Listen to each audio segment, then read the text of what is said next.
From an outsider's perspective, Kamino was a cold, dark, and watery planet in the middle of nowhere. To the clones, however, Kamino was instead their beloved home where they were all raised together to ultimately fight and die for the Republic.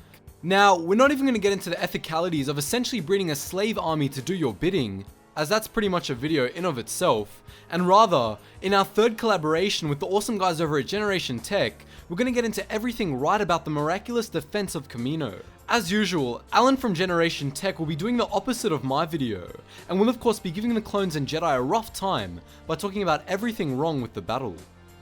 Anyways, enough rambling, and let's get into the positives of probably my favourite battle in the entire Clone Wars series.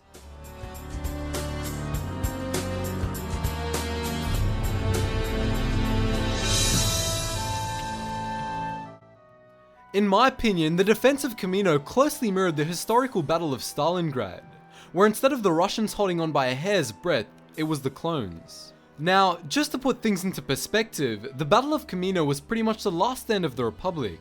As if they lost Kamino, they lost their entire army.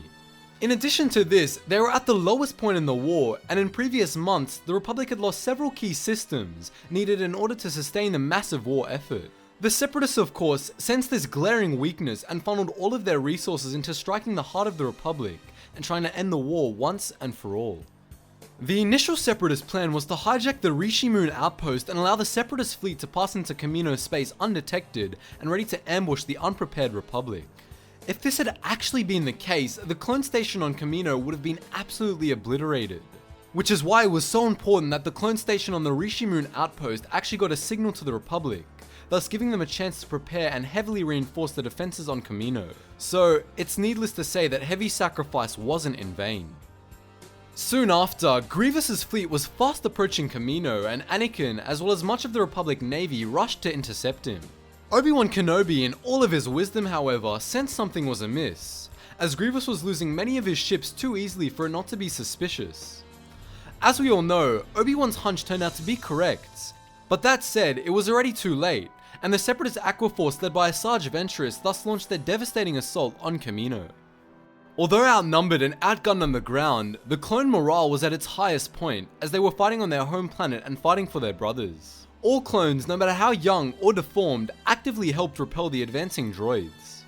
Many clones were pushed all the way back to the DNA and learning centers, and yet still somehow managed to claw their way back into the battle.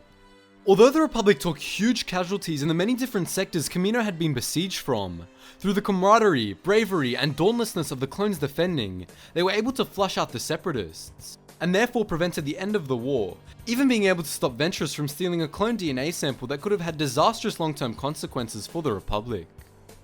Although there was a lot done right about this battle when it came to the actual fighting, it was also right in the sense that the writers made us realize the humanity and overall plight of the clones. It showed us that clones didn't just have a desire to do the Republic's bidding and fight clankers all day, but they also had a strong and overbearing sense of duty to protect their brothers and ultimately their home, willing to fight to the last man to protect it. This of course wasn't the case however, and after one of the grittiest defenses the Republic ever had to endure, the Separatists were kicked out and never came back to the clone homeworld of Kamino. Thanks for watching guys. Do make sure to tell me if you agree with my analysis or if I maybe missed something you thought was also great about the battle. Remember though, I only focused on canon in today's video and purposely left out legends for simplicity's sake. Anyways, if you haven't yet watched the pessimistic version of this video, Generation Tech has you covered, so click here to watch now.